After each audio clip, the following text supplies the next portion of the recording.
You met her on the clock tower roof that morning at about 8 o'clock, 20 minutes before the test. Then you killed her, and you carried her body down the stairs to the clock room.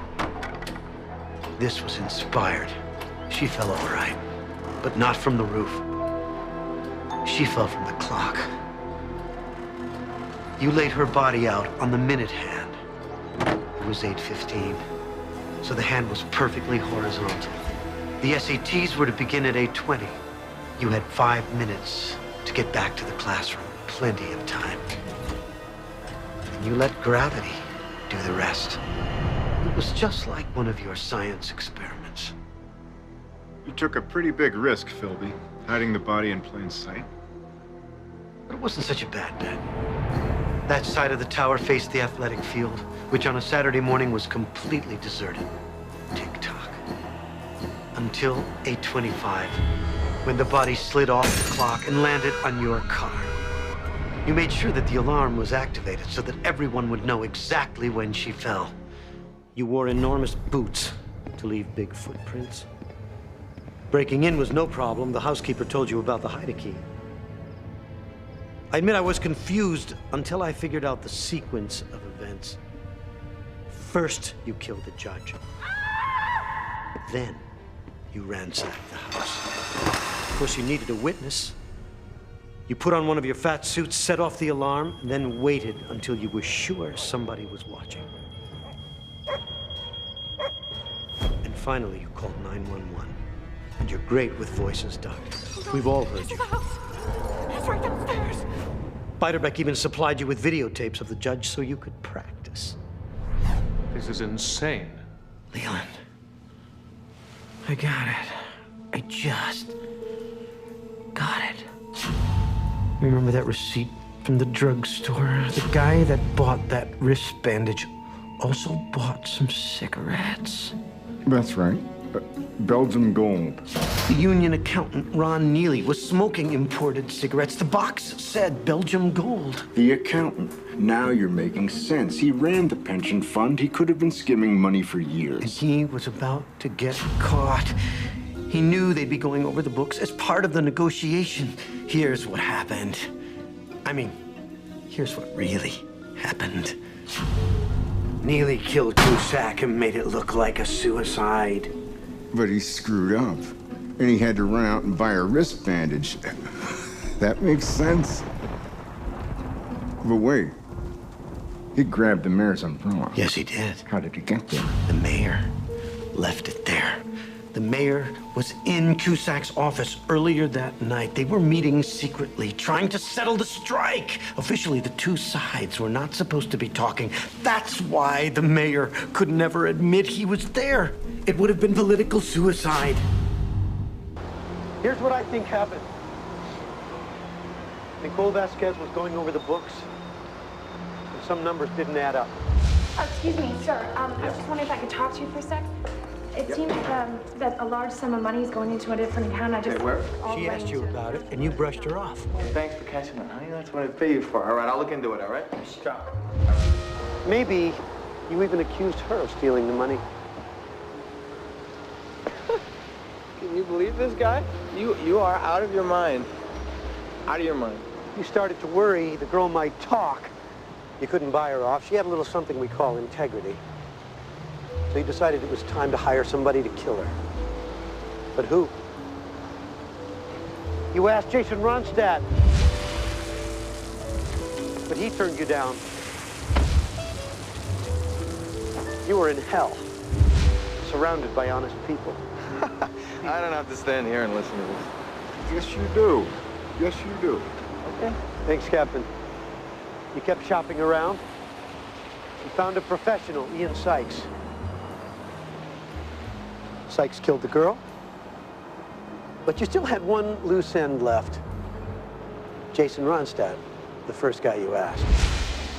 But hell, that's all right. Flying 17 combat missions in the Gulf wasn't easy. Flying a fleet of mothballs easy. Killing Jason Ronstadt in public was brilliant. Because everyone assumed it was an assassination attempt. And you got a twofer. Your problem was eliminated, And your candidate gets to look heroic. I don't suppose you're going to be able to prove any of this. Well, here was your mistake. My mistake? Hey. This photograph was taken seconds after the shooting. That's you, isn't it, pointing up at the sniper? Yeah, so... He's up there! I need an ambulance. Up there! Double units now! Now! You're the only one pointing. How did you know where he was? I know how you did it. I know how he did it. He murdered his wife. Good for him. Congratulations. Let's play cards. Stay. Hit me. Here's what happened. You and your wife went out to that fundraiser. She left the penthouse with you, but she never made it downstairs. You killed her in the elevator on the way down. You had less than 2 minutes. That's all the time you needed. After all, you had help. Are you going to play or not? Sorry. Hit me. This man is delusional, and he was discharged from the police force 6 years ago. He's not even a real cop. Yeah, that's true, but we are. Go on. That wasn't your wife in the lobby. That was Teresa Tolenko, your mistress, in disguise. Come on, hit me! Stay. Teresa was a trained actress. Is that why you seduced her in the first place, I wonder? I'll split these. Stay. Hit me. Double down. Hit me. You hoisted her up through the access panel. Hit me again and make it a 10. Genius. What is that, 17? I'll stay. Hit me. Then Teresa took your wife's place in the elevator. You had 45 seconds. That was plenty of time. Hit me and hit me. Stay. Stay. The elevator door opened and you two went into your act. 2000, uptown and down. Let's keep it sassy. You sure you want to do that? You said you'd quit. Natalie, I know what I'm doing. When the door closed again, Teresa started to scream your name. Whoa, blackjack. I believe that's the name of the game. Cheryl was already dead when she pressed the glass. That's why her thumbprint was upside down. Wait! I want to raise my bets. You said it yourself. You have friends hiding in the ceiling. It was a perfect plan. Everybody knew Cheryl was always catching her scarf on something. Nobody was surprised when it happened again. It's a very interesting fairy tale, Mr. Monk, but that's all it is, a fairy tale. Here's what I think happened. Amanda Clark was a sex prostitute. A what? A sex prostitute. As opposed to what? Hey, Monk, just keep going. You were with her that night. You drove through that intersection. You saw a camera flash. You knew your picture had just been taken. A picture of you and her. As you said, it's a company car. Which meant they'd be sending the ticket here to the office. Which meant your wife would see it and she would not be happy. You got that right. Somehow you were going to have to explain this photograph. Amanda must have told you about her past, about her life in the cult. You realized you could kill her and blame it on the whacked-out cult leader. He was a perfect fall guy. Everybody knew Amanda was afraid of him. That's it? That's just a story. Where's your proof? This isn't proof. It's not even a good picture. It's all dark, it's all grainy, you can't see anything. You can see the seatbelt.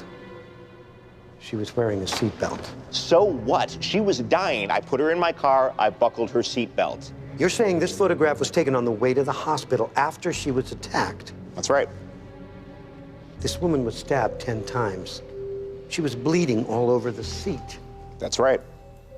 So this seatbelt, the seatbelt she was wearing in this photograph, should be covered in blood, am I right?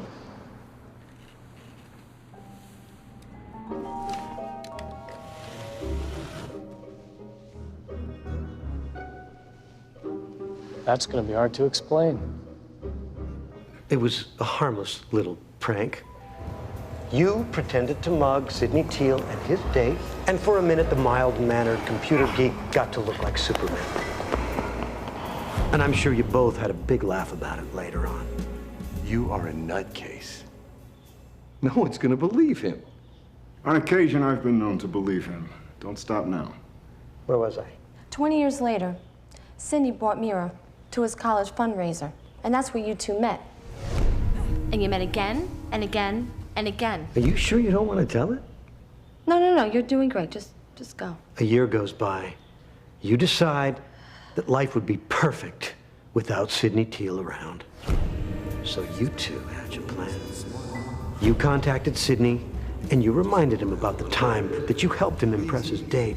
And you asked him if he wouldn't like to return the favor. You knew he wouldn't say no. It was a chance for him to relive one of the best nights of his life. And it worked like a charm. To the rest of the world, it appeared that an eccentric billionaire had a nervous breakdown. And if worse came to worse and anyone connected you with Sidney Teal, you just had to admit that you'd had an affair and claim that the shooting was self-defense. That is one hell of a story, Mr. Monk. Mr. Birch, you were in Bluestone Valley the night she died. You must have seen the crash.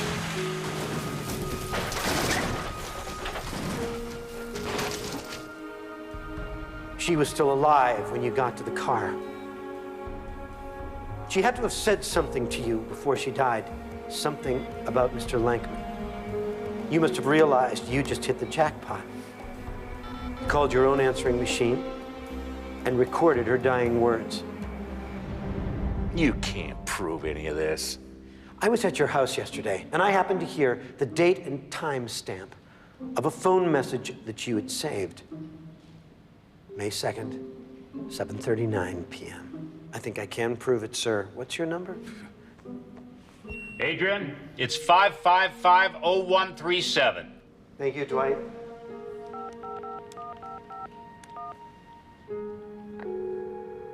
Hi, this is your old pal, Val. Leave your message when you hear the beep.